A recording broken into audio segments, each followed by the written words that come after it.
Chmba, when you did start Tiwale, did people dismiss you as just, oh, she's 17, she's too young?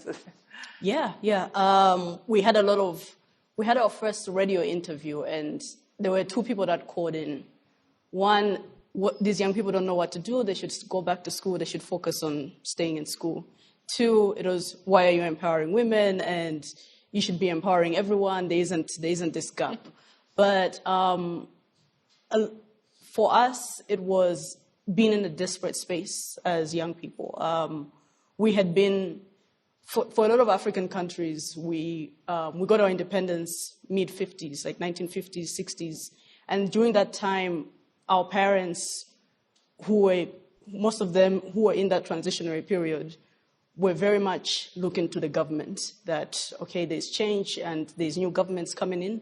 And then over time, with our generation, we've seen the gaps within governance, but also we see the opportunities. And what the biggest challenge for us is that within those opportunities, there isn't space. And so Tiwale was founded, our oldest team member was 19, and the youngest person was 14.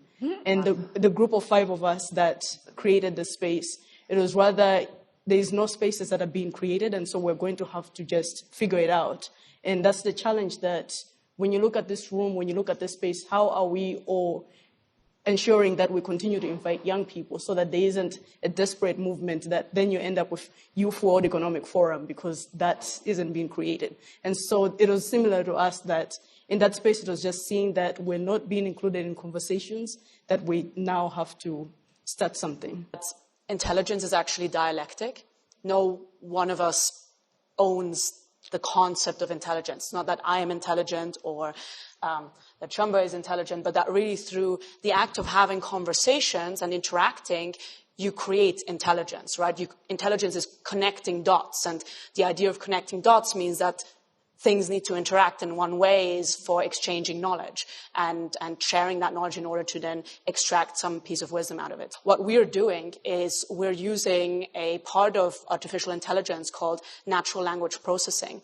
And what that does is it basically recognizes patterns within text. And we're leveraging that in order to categorize lots of disparate pieces of information about various different solution approaches and their impact on downstream manufacturing processes, in order to paint a sort of more complete picture of that particular solution.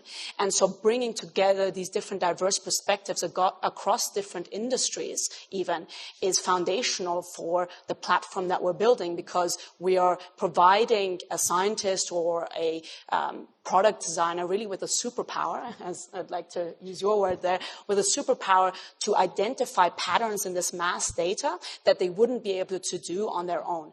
And that mass data comes from very, very different places.